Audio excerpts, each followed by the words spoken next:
Hi friends, இன்றைக்கி என்ன video பார்க்க போகிறேன்னா, நான் இப்போ ஆப்பத்துக்கு ஊற வைக்க போகிறேன். அதுக்கு அளவு சொல்லியிருப்பேன். இந்த அழகால 1 கப்பு புழுங்கலரிசி, 1 கப்பு பச்சரிசி,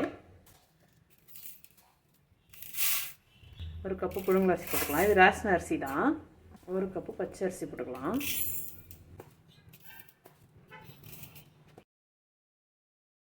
ஒரு 1/4 கப்பு உளுந்து போட்டுக்கோங்க. கொஞ்சமாக வெந்தயம் கொஞ்சம் கூடுதலாகவே போட்டுங்க, நல்லா செவந்து வரும், பார்க்கறதுக்கு நல்லாயிருக்கும்.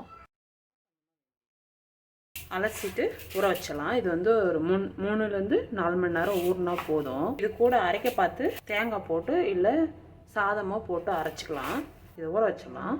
இப்போ பார்த்தீங்கன்னா கழுவிட்டு எடுத்துன்னு வந்துட்டேன். தண்ணி ஊற்றி ஊற வச்சுக்கலாம். இது தாராளமாக 3லேருந்து 4 பேர் தாராளமாக ஆப்ப சாப்பிடலாம். ஊறட்டும். ஊறினதுக்கு பறையை பார்த்து நான் காமிக்கிறேன். இப்போ பார்த்தீங்கன்னா அரிசி ஊறிடுச்சு. அது கூட நான் தேங்காய் போட போகிறேன். இன்றைக்கி சாதம் போடல, என்கிட்ட சாதம் இல்லை, அதனால் தேங்காய் போட போகிறேன். இது ஒரு 6-7 சில்லு தேங்காய். இப்போ தேங்காய் முதல்ட்டு அரைச்சிடலாம். ஃபஸ்ட்டு தேங்காய் அரைங்க, இல்லை அரைப்படாது, அதனால் தேங்காய் முதல்ட்டு அரைச்சிடலாம். பார்த்தீங்கன்னா தேங்காய் அரைஞ்சிடுச்சு. அது கூடவே அரிசி போட்டுக்கலாம்.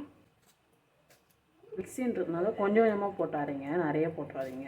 நான் ஊற வச்ச தண்ணியாக ஊற்றிக்கிறேன்.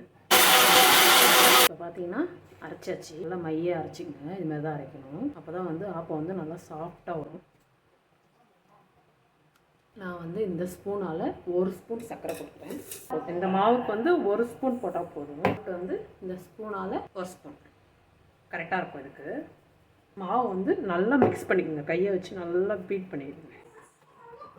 அந்த சர்க்கரை உப்பு எல்லாம் கரையணும். கரைஞ்சி நல்லா கரைச்சி வச்சிட்டிங்கன்னா மாவு நல்லா புளிச்சு சூப்பராக வரும். நாளைக்கு காலைல ஆப்பம் ஊற்ற பார்த்து செம்மையாக இருக்கும். பார்த்தீங்கன்னா மாவு நல்லா கரைச்சாச்சு. அவ்வளோதான். காலைல ஆப்பம் ஊற்ற பார்த்து உங்களுக்கு காமிக்கிறேன். நேற்று மாவு அரைச்சி வச்சுருந்தோம் இல்லையா, அந்த மாவு நல்லா புளிச்சிச்சு. பார்க்கலாம். அடுப்பத்தை வச்சு ஆப்பக்கடாயை வச்சுட்டேன். நல்லா மாவு தண்ணியாக கரைச்சிக்கங்க. எந்த ஒரு ஆப்பசோடவோ இல்லை எதுவுமே நான் போடல. நல்லா சூப்பராக ஒரு ஆப்பம். பார்த்து நல்லா ஆப்பக்கடாய் நல்லா சூடாகணும். குழந்தைங்களும் கொடுக்கலாம். ஒரு வயசு 2 வயசு இருக்க குழந்தைங்களாம் தாராளமாக கொடுக்கலாம். ஈஸியாக டைஜஷன் ஆகும். அவங்க ஈஸியாக சாப்பிட்டுப்பாங்க.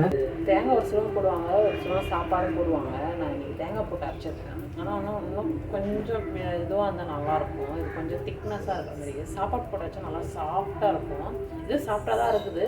இருந்தாலும் நீங்கள் தேங்காய் கொஞ்சம் கம்மி பண்ணிங்க. பெருசாக வரணும் நல்லா.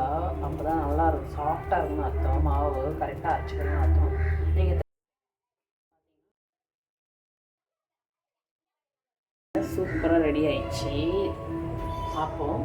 இது ஷைடிஷாக நான் இன்றைக்கி தேங்காய் பால் தான் வச்சுக்கிறேன். இந்த வீடியோ பிடிச்சிருந்தா லைக் பண்ணுங்கள், ஷேர் பண்ணுங்கள், சப்ஸ்கிரைப் பண்ணுங்கள். தேங்க்யூ.